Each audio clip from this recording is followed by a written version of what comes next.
ladies. Hope you're having a great Sunday. It's Shelly here. I did not plan on going live today, but I just got to working on particular something I was writing out and thought, this will just be easier if I just go ahead and just go live and talk about this a little bit here. I want to talk today about overwhelm. I shared yesterday that sometimes when we are needing to tame our frenzy, that one thing that we need to do, and it's very hard to do, is to take a look at ourselves and our own behavior and look at the things that we may have done that have added to the frenzy that we're experiencing. Okay, and that led me to thinking more about this topic and this concept of being overwhelmed. And when I'm talking about overwhelm here, I want to make a distinction. I'm not talking about just, oh, I'm overwhelmed, should I have steak or pork chops or chicken for supper? I don't mean that kind of overwhelm, okay? I'm talking the kind of overwhelm that is almost paralyzing because there are so many things on your to-do list.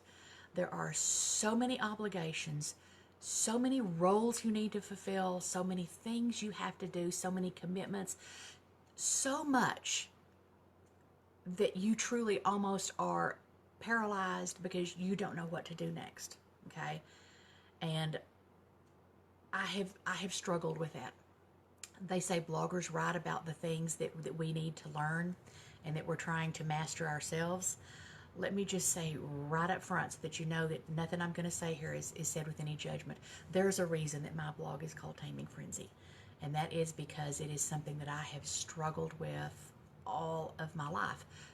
I've already told y'all I would like to rule the world and that I'm a workaholic and and all of those kinds of things. And if you looked up the definition of the word frenzy in the dictionary, I know that at least some points in my life you would have found my picture or a description of my life. So the things that I'm going to share with you are not judgments in any way, shape, or form. They are some hard lessons that I have had to learn, and some hard lessons, to be real honest, that I did not want to learn, that they were painful and I would have rather skipped them, okay? But if you're going to learn a lesson, you might as well share it with somebody and hope that maybe it doesn't makes the road a little bit easier for them. Okay, so when you are feeling that sense of absolute overwhelm to the point that you're really not sure what to do next, the first thing that has to be done is you have to stop and take a breath. Now, I know the first thing people would say is, oh, but Shirley, you don't understand. I don't have time to stop and take a breath. Ladies, when you feel that you do not have time to stop and take a breath, that is exactly the time that you are the most in need of stopping and taking a breath and taking a pause and taking a little time out. And I am not trying to be dramatic or exaggerate when I tell you that sometimes your mental health, your emotional health, possibly even your physical health may depend upon you taking a step back, pausing just a little bit, and getting your bearings. Okay? And I know it's hard to do because I have had times when I truly did not feel like I had even 5 seconds to spare because there was just so much, okay, that it was just eating at you to the point it was just literally about to drive you crazy. So the first thing is stop a minute and take a breath and get your bearings, because until you do that, you really have a hard time even thinking clearly enough to start analyzing what's going on and to start forging a path to get out from beneath some of that overwhelm, okay? So stop, take a breath. Once you've taken a little bit of breath, okay, you have to do several things. The good thing is you do not have to do these sequentially. You can do these all kind of at the same time because some of them are a longer process, and while you are working on one piece, you can be doing some of these other things here, okay? But one of the very first things that you have to do when you're totally bogged down in that feeling of overwhelm is you've got to ask some hard questions of yourself and decide what is important to you and what you want.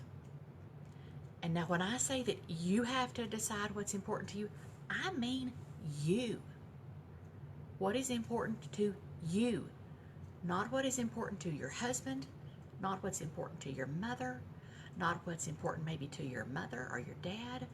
or your best friend, or your Sunday school teacher, or the president of the PTA, or your child's teacher. I don't mean any of those other people.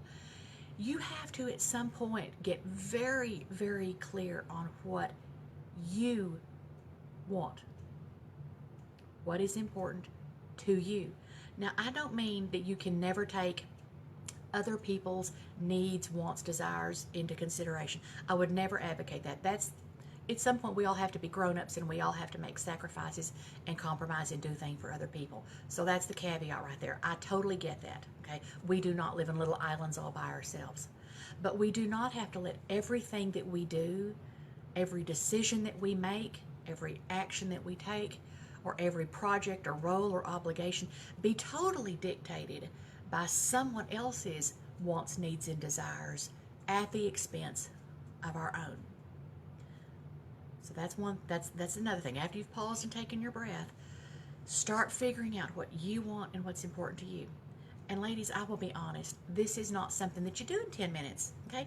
You don't just go sit down on the couch with your little notebook or your little index cards and this is all done. Honestly, this is something I have been struggling with for quite a while. And I'll talk about that more later, but this is something I've been struggling with. It's not something that happens instantly. You won't even necessarily take an afternoon and get the clarity that you may need to make all those decisions, but it's something that you have to start thinking about. Start asking yourself, what do you want? What's important to you? Another thing, when you are bogged down and totally overwhelmed and feel like you are drowning, there's something that you have to learn to tell other people, and that is you have to learn to say the word no. Now, it's funny, our 2-year-olds, none of my 2-year-olds ever had a hard time telling me no. Kiddo, do you want to do this? No. Do you want that? No. Do you want this? No. Little kids are great at telling us no, but somewhere between about the ages, I don't know, somewhere between childhood and grown womanhood, we were made to feel like we can't say no. Someone needs something from us. What is the first thing most of us say? Well, sure, I can do this. Well, yeah, I can do that for you. Yeah, I think I can handle that too. We default to saying yes. And some of the times, probably a lot of the times, we need to start saying no a whole lot more often. And let me tell you something, ladies, no is not a dirty word. Here's something else that's the truth. The world will not end if you tell someone no, that you can't do something. Because here is something that I have had to struggle with as well. I just tell you everything I struggle with because, if bloggers ever want you to think they're perfect, you need to go follow them, because I'm just going to tell you everything about me that's not perfect. Okay? We only learn by sharing what we have struggled with and what we have learned, and I believe that to the bottom of my core. You don't learn anything with pretty facades and pretending everything's perfect. Something that I have had to learn is that it is okay to disappoint people. Now, I don't mean disappointment in the context of you betrayed a major fundamental trust of a relationship, or you didn't do something that you needed to do to be a good. I don't mean those kind of things. Y'all are intelligent women. You know what I mean. I mean, someone says, can you take care of the fall fundraiser for the PTA? You can tell them no. And are they going to be disappointed? Well, sure they're going to be disappointed, because now they got to find somebody else to do it, or they got to do it themselves, or they got to cope. Well, guess what? They're adults. They'll cope. Yeah, they'll be disappointed. Primarily, they'll be disappointed because you didn't give them the easy way out to do something that they didn't want to do, that they didn't want to mess with. So yeah, they're disappointed. They'll live. Okay? Sometimes we won't live, or cope well if we take on too many things. Somebody will not wither up and turn into dust and blow away because we said no and we caused them to be disappointed. And here's another thing, and this one is really hard for us as mothers sometimes, but I'm going to say this having been a teacher and a school administrator for 400 years. Sometimes the best things that we teach our kids are when they have to experience those natural consequences. For example, you've reminded your kid 14 times, did you get your lunch today, Johnny? Did you do this? Did you do that? And you've done everything you're supposed to do as a mom, and guess what? Johnny still didn't take care of it because Johnny's a kid. So here later, Johnny calls you and says, Mom, I forgot my lunch, or I forgot the field trip permission slip, or I forgot whatever it is. That's where you have a couple of choices. You can rescue, the child, and sometimes that you need to do. If your child calls that I forgot my prescription that I need to take for my health, I forgot my asthma medicine, I forgot some, yeah, as moms, we do anything like that. But there are some things and times when maybe the child needs to experience the natural consequence of, oh, you didn't turn that in time to get to see the movie everybody else is watching or participate in the field day. Well, I guess the natural consequence is that you don't get to participate in that. Will they be disappointed? Yeah, they'll be disappointed. Will they learn something? You better believe it. Okay, I have found in experience with raising my 3 kids, and also having been in schools as a teacher and administrator for way longer than I want to admit to, that those lessons sometimes are the lessons that, boy, they're a one-shot lesson. You miss something that was kind of important to you. Next time you pay attention when mom says do this or do that. Will they be disappointed? Yeah.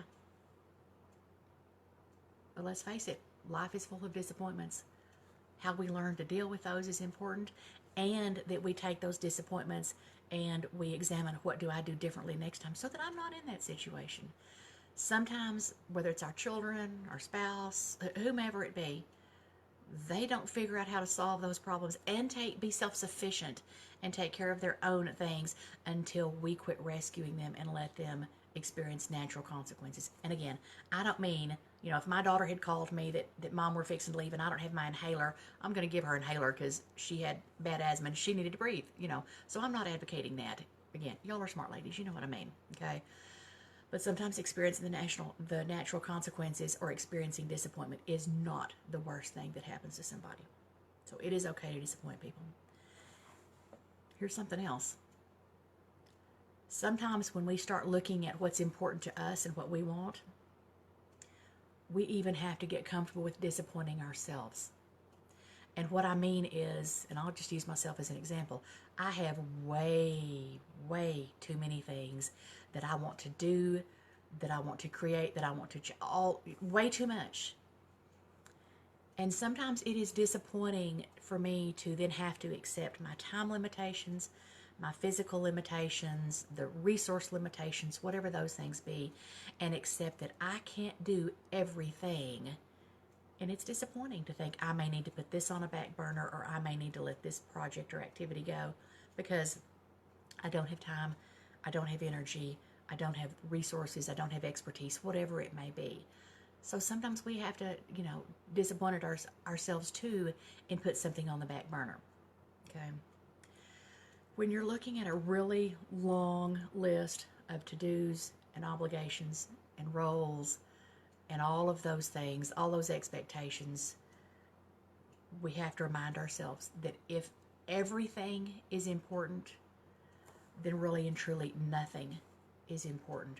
We have to get to the point that we can prioritize so that we can focus on what's really important. And if I've got 10 items on my to-do list for today, well, first of all, there ain't no way that 10 of those things are going to get done unless they're teeny tiny things. But if I've got 10 big things on my list, I won't get 10 things done. And they can't all be equally important. So we have to force ourselves to prioritize what's the most important. Okay, after that was done, what would be the next most important thing? And here's the other thing. When you are looking at things, you need to decide what you can dump, because a lot of times when we do those brain dumps, when we write everything down that we need to do, I'll be honest, when I do those, I get a list that's a mile long. And you probably do too. And sometimes we have to look at those and decide some of those things just need to be dumped. Okay? It sounds like a great idea for me to go work in the backyard and have a beautiful landscaped backyard with lots of pretty flowers. But you know what? I'm never going to do that because I don't like being outdoors. I don't like the heat. I don't have a green thumb. When it gets right down to it, I like the idea of doing that or having it done. But I don't want actually to do it. So while I may put it on a brain dump list of things I need to do, I need to dump it because in reality, I'm not going to get to it for whatever reason. And it may be something very worthwhile and something very valuable, but it still may be something you need to dump because it doesn't fit with your time, your resources, your energy, or your priorities. And it's okay to dump some of those things, even if they may have been important to the PTA president. Even if your mom may have wanted you to do something, it may not be that important. So decide what you can dump. Take a look and see what you may can delegate, what you may can hire out to somebody else, or delegate to your kids, or get somebody else in the PTA to do, or whatever it be. What can you delegate? What can you dump? And then you can start focusing on, okay, now what do I need to actually do? And folks, pare that list down. Make it manageable. Make it, if something that I always do is sit down and set my yearly goals. I've quit calling them resolutions because I've made the same resolutions for, 30 years. Been making the same ones. Get healthy, lose weight, go totally organized, make my house look really great, save all the money, yada yada. The same things that 9 million other people are doing every year too. But I do set goals, and the goals are specific to me, and your goals need to be specific to you. And then start narrowing those things down. I did a video 2 or 3, 4 weeks ago on time blocking. And when I did my time blocking, I discovered that I wasn't allowing any time for me to just be a person. that I had literally scheduled my day so that from the minute I woke up, the first thing I did after I went to the bathroom was come in here and get on my computer and start working, and that I really didn't stop until I went to bed at night.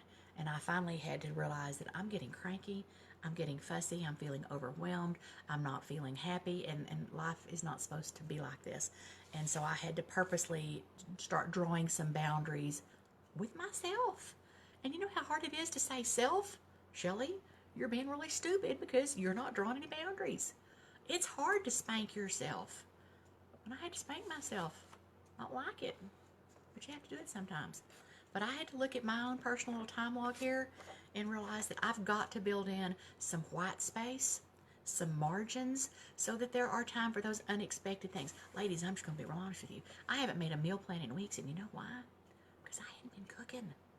I looked up one day and realized I wasn't cooking. I looked around at the house and went, holy cow, my house is a mess. I had, my clothes are clean, but they're still in the laundry basket. I mean, I'm ashamed to admit some of these things because I write about those kind of things, and I know in my head sometimes what I need to be doing, but yet I don't always do it because I'm struggling with all these other things and this feeling that I got to be busy, busy, busy, busy, busy. I thought, I've got to build in some margin so that I have time to go in there and cook something, and to go hang the clothes up out of the laundry basket, and to pick up some of this junk out here that's bugging me. So build in some white space in your calendar. And I'll just leave with one final thought, because I realize I have really crawled up on my soapbox today, and I apologize for ranting or preaching or anything like that. And again, anything that I've said, I want you to know, I mean it with good intentions, and I mean it with, I'm coming from a place of I have struggled with this mightily. Lordy mercy, I've struggled with some of these things. And so if you're there, God love you, I feel you, okay? I've been there, it's not a good place to be. But one last thought. Sometimes some of those things that you have to say no to, saying no doesn't mean never. Sometimes it simply just means not right now. When life changes, when circumstances change, as our obligations and roles and all of those kind of things change, then we may can say yes to some of those things that right now we need to say no to. A lot of people will say, oh, you can do it all. I used to think that. And then I woke up one morning and realized I was absolutely making myself an absolute insane, crazy woman, trying to do it all and do it well and all that nonsense. Because here's the reality. You can't do everything at once. And I also firmly believe that our lives as women, like it or not, and I don't, okay, but they are often more complicated than the lives of men, because we are the caretakers, we are the wives, we are the daughters, we are the mothers, we are the people who take care of all those other people in our life. If we've got older parents, you can probably guess who gets to do that. That's usually a daughter that does that. When it gets down to the kid is sick and throwing up, a lot of times who it is that is the first on the scene is mom. Now, having said that, my husband is he's probably a better mom than I am.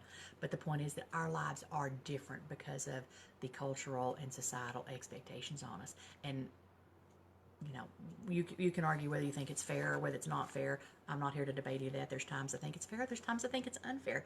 But it probably still is, okay? Our lives are different. And so I think we need to sometimes free ourselves of this feeling that we can do everything and we can do it all right this minute and we can do it perfectly. Because I think all that does is just create the perfect storm for us to really be perfectly miserable. I hope y'all have a great afternoon, have a great week, and in the meantime, go tame a little of your frenzy, and I will talk to you later.